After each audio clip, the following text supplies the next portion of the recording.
going to get started our card today using the brand new A Wee But Wicked stamp set.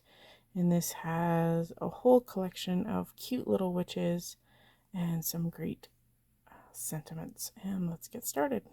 I wanted to do a really simple card for my video today because I just wanted to tell you that you don't always have to make a complicated card.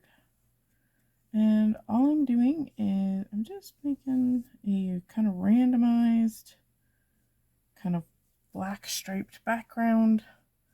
I'm purposely not making my lines even because I just want a striped background that looks like it's been hand painted.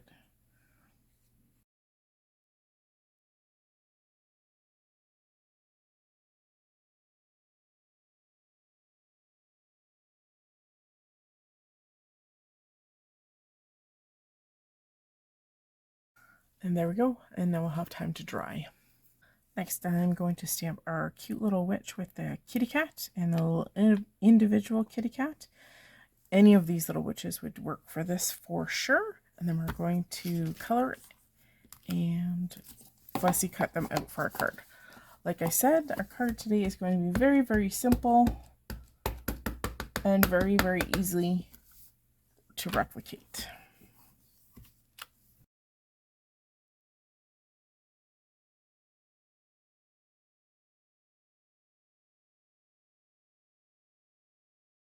I think we're going to do a non-traditional Halloween colored little witch this time. We're going to kind of do a kind of a dusty rose and a little bit of like a soft orange.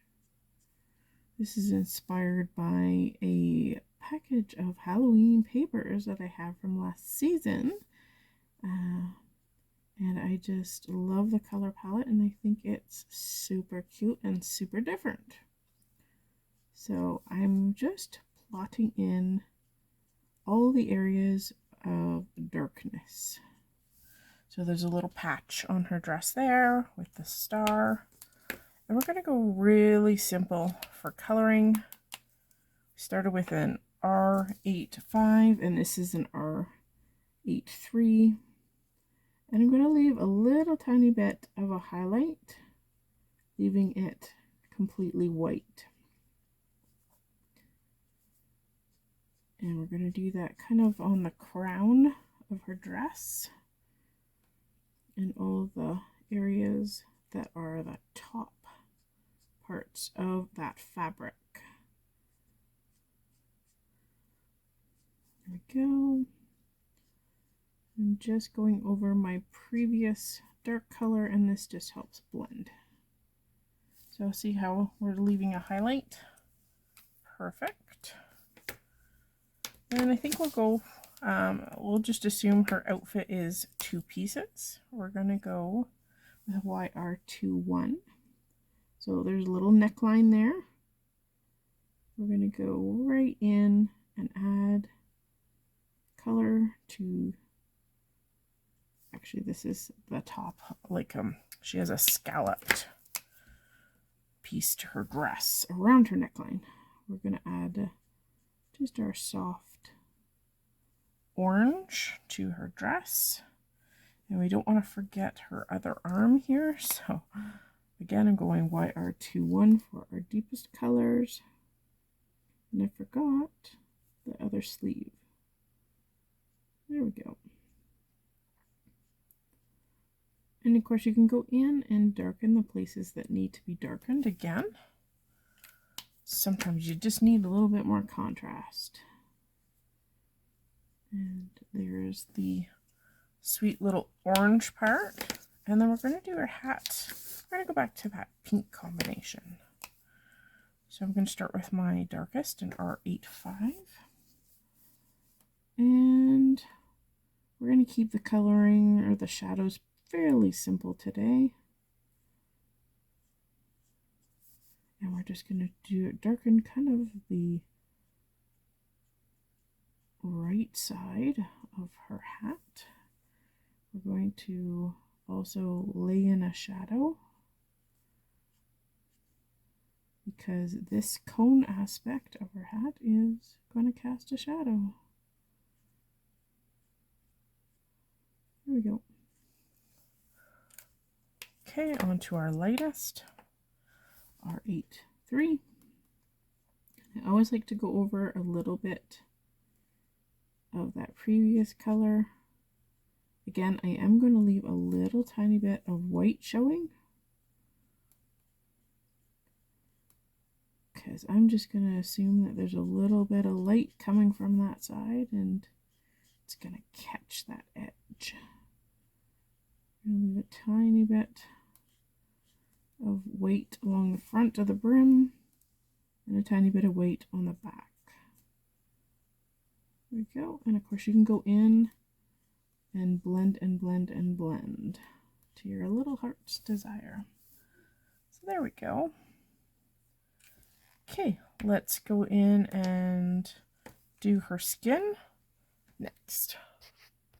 We're going to start her skin by putting down a light layer of the lightest ink we're going to use today, an E21. And I'll have to come in and we'll address her dress there in a second. So don't forget her neck and her hands. I like to put down a soft layer of whatever my lightest color is going to be for skin. Everybody does things their own way. This is just the way I like to do it. I'm going to go right to my darkest this time, an E25. Her brim of her hat is going to cast a shadow very prominently across her face. That's a really wide brim. Okay. And a lot of her face is going to be in shadow this way with just a touch behind some of the curls. We're going to almost completely take out her neck there with our darkest color. She's got a tiny bit on her hands. And her dress is also going to cast a shadow across her legs because it's pretty poofy. We're going to do a little bit on the inner and the outer of this leg. And then we're going to take our mid-tone, E34, and we're just going to kind of soften that combination of lines, like so. I'm going over that previous color. This little witch has a fairly medium-toned complexion. So I also kind of went down kind of the inside of her eye where her nose would meet her eye, and a little bit on her chin to kind of add to that cute little dimple. Okay, this is our same color that we started with in the beginning, and I'm just going to go in. I'm going to actually go over everything, and this just helps blend everything. You don't necessarily have to go over it all, but I find that the blend, it makes everything just go boom right into that paper. Okay, her skin is done. Let's work on, let's go into the collar of her little dress here. I'm gonna completely take that color as one with our darkest. And you know what? I'm gonna even come in and darken some of those pleats again. So you develop better shadows when you show the contrast. Okay, contrast is key. And you know what? Let's do our hat too.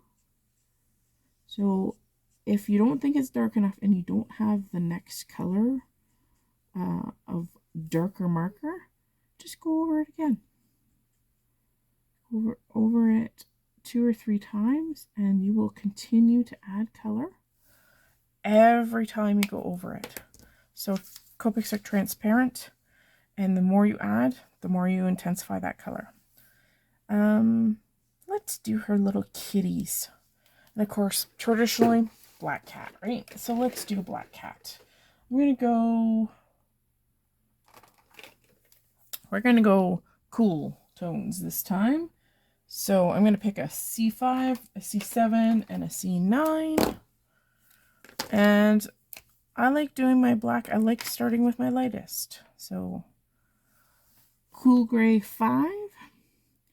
So because the kitty is going to be pretty much black, I'm going to, and there's probably, because the kitty's kind of under her hat, I'm just going to completely take out the majority of our kitty image here. Maybe leaving a little bit of some white marks kind of down his nose. We can always go in and darken anything we need to. Don't forget his cute little leggies. Okay. There we go. And we're going to do this little fellow too while we're at it. And again, these kitties would work really good as just a dark gray too. We're gonna leave a little bit of white on this little fella. We may not even use our darkest C. Let's see how this pans out here. There we go. I will come in and address those ears. We'll just do it at a later time. Just trying to get in this base gray. So I've left his paws a little on the lighter side. There we go. And let's go in. I'm going to go with our mid-tone first. C7. And we're just going to go in at any of the spots where there will be a shadow. So where his neck meets his head. And I'm just going to kind of flick on some color down the rest of his body. We're going to leave some gray areas. So maybe he's not a completely black kitty. Maybe he's kind of a tabby. So let's give him some tabby lines across his forehead. There we go. I'm just going to darken up the base of the ear. And we're going to give him some furry cheeks. How's that? So we'll do the same for this little kitty. Now, this also helps that cat stand out against our black patterned background too. Not being solid black, but you could absolutely color your kitty solid. Just adding those shadows down the legs, and we'll just do the base of this guy's tail. How's that look? There we go. We'll have to come in and give these kitties some cute little noses. Sometimes what I do too, so I'm going back to my lightest, I like to put a little bit of whatever my base color is, and I just kind of flick it up into the ears, because if you look at a cat's ears, they actually are quite transparent because there's not much tissue there. And then you could go in and warm them up with a little pinky. So to use a color that I've already used, which helps unify things, there we go. Just put a little bit of pink in there. And get this guy's nose and a little bit of pink there. There we go. You can absolutely use a different color of pink, but I think this works. Okay, let's do her buckle and the rest of her hat. I don't know about you guys, but sometimes you don't see things until later, and you're like, oh my goodness, I forgot that. Okay, this is a C9, which I had originally pulled for our kitties. So I'm going fairly dark right away. Okay, I'm trying to leave a white edge here for the most part. There we go. And then I'm going to go in with our lightest gray again, and I'm going to take out those white areas, and it's going to be very subtle. So they're there, but they're covered in gray. And to unify her again, I go back to my same color palette for that band on her hat. So I'm going to use that orange, and that just makes her have a super cute little outfit. So that is my darkest, my R21, and then we're going to go in their lightest. And I'm going to leave a little bit of white there, and just I'm going to take it easy on the other side of that buckle. Okay, let's make those boots black. Let's make them dark. Okay, again, I'm going back to my same color palette because it's working. Okay, C9. We're just going to block in those areas on her boots with a shadow. Whee! There we go. We're going to go mid-tone of a C7. And I'm just trying to block out most of her boots this time. Generally, not always, your mid-tone will be the color that you want to see the most. If that makes sense. So your dark is going to be fairly minimal. Your medium tone is going to be kind of the color that you want to see the most. And your lightest is going to be for your highlights. So C5. So again, I'm using that same gray color palette. There we go. And you can take those little gaps as skin. You could take them as jewels. So I'm going to assume that they're jewels. You can take them either way and block them out with that same R85. And of course, we have to give her some cute little curls there. I think we're going to stick with the gray again. So for hair, I tend to start with my darkest. So again, I'm going back to that C9. Color palette this time is very, very simple. So I'm going in underneath because this curl is exposed to the light, and therefore the other side is going to be dark. I'm assuming this is a fairly bright light that she's being exposed to. There we go. I'm accentuating any of the fold lines that Amy has drawn. It's going to be fairly dark underneath her chin, right? Because she can have a lot of hair that's piling up. Don't forget about the little bit of hair that she has sticking out above her kitty. There we go.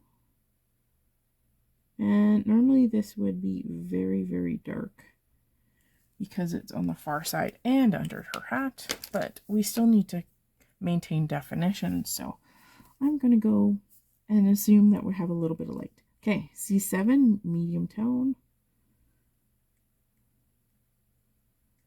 And of course, with dark hair, you could add an undertone of blue or even purple would look really kind of cool.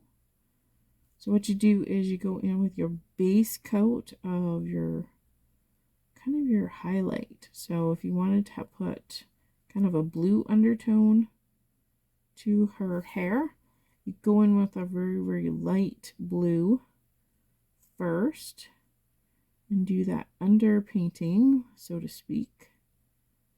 And then you would do all the definition of her curls.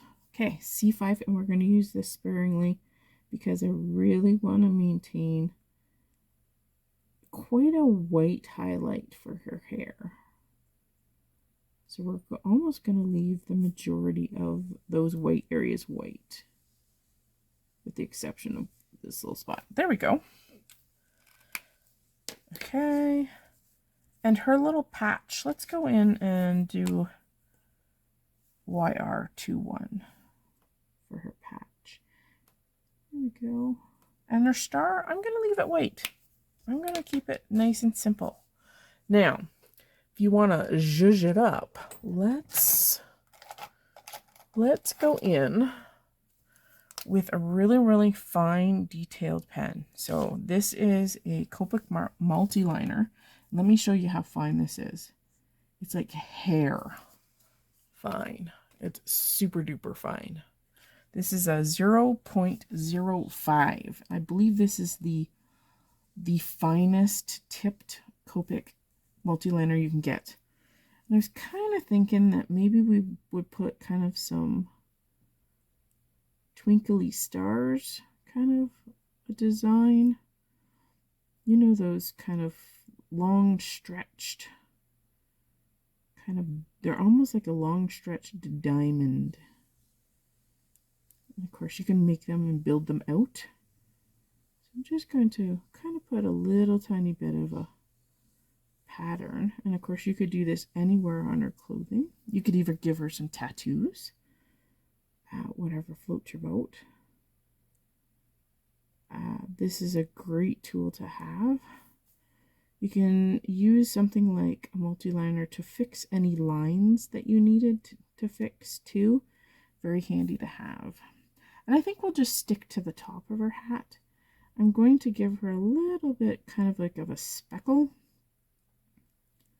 And it's just going to drop down some dots. Just in and amongst those kind of stretched out stars. Again, it's always kind of neat to do something a little different. And maybe we'll give her the top of her dress some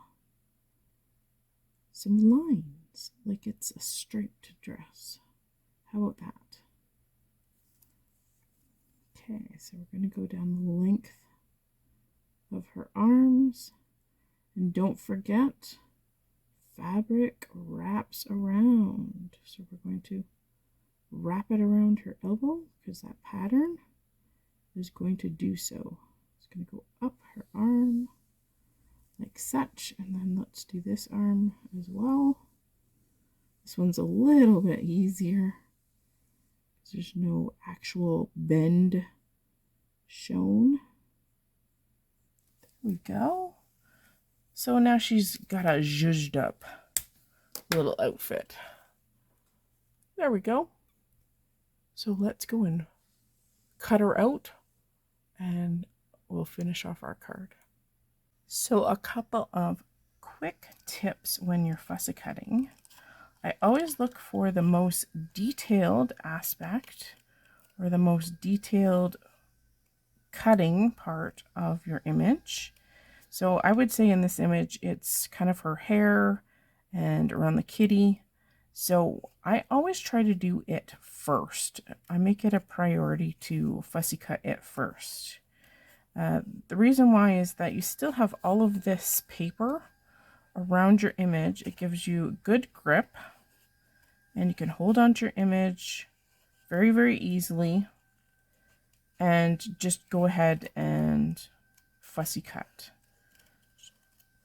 And of course this takes practice to get nice smooth lines, but I recommend paper in your less dominant hand, obviously because your scissors are in your dominant hand. And your scissors don't move, your paper moves. So I hope those tips help you. Another way we're going to unify our card. So we have done our panel.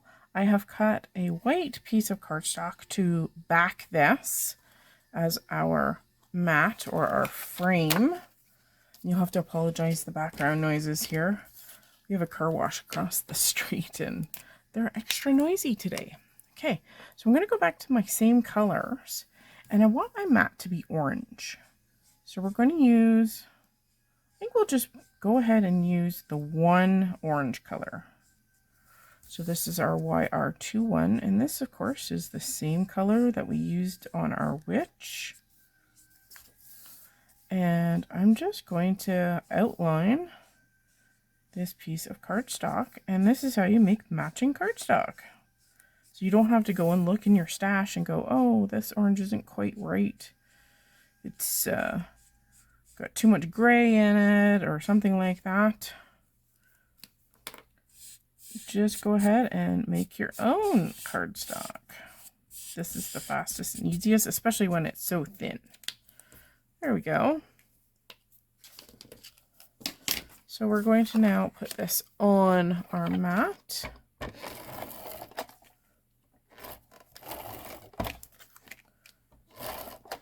And then we're going to add this to a card base.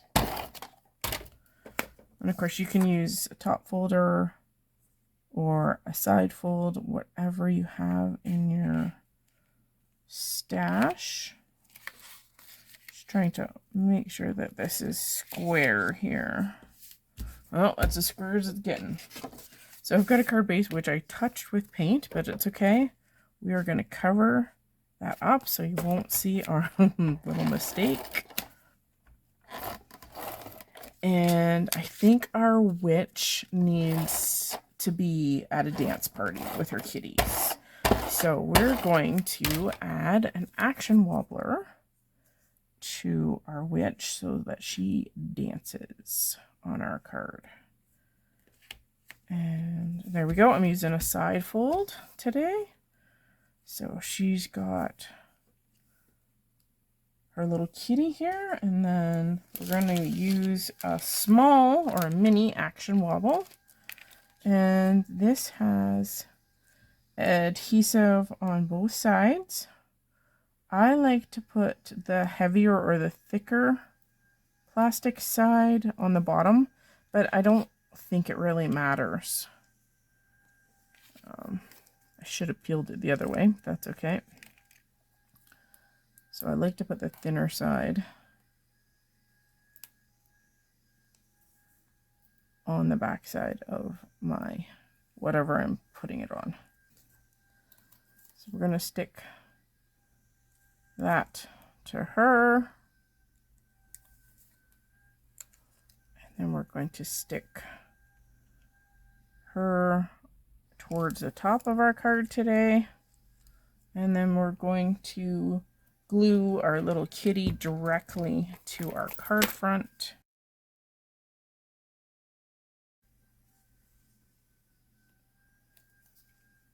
There we go. And then all we need to do is put a sentiment on it. We're going to position our sentiment. We all have a bit of magic in us on our card front. And of course you can do this before you actually adhere everything down. I'm just doing everything backwards. You guys know how that is, right? Forethought. So I'm just using a sticky ink. I'm using Versamark because we're going to do some heat embossing like such. I'm going to bring in a scrap of paper. And this is a detailed gold, so it's very, very fine powder.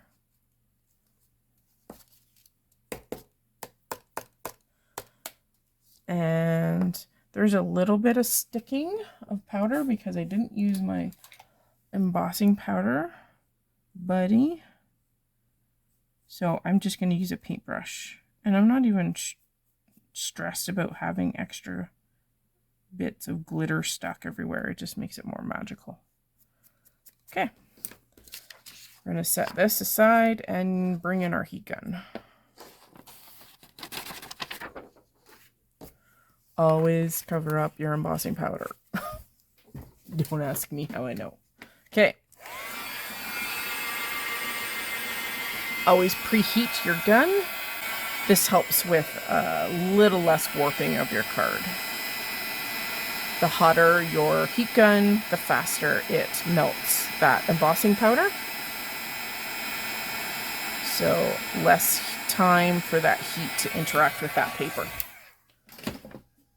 There we go. And let's put on a couple of finishing touches here. Let's add some fun black sequins. We're going to pull some of the black sequins out of our new mixes here. And we're going to just put them on our background just for another added touch of sparkle.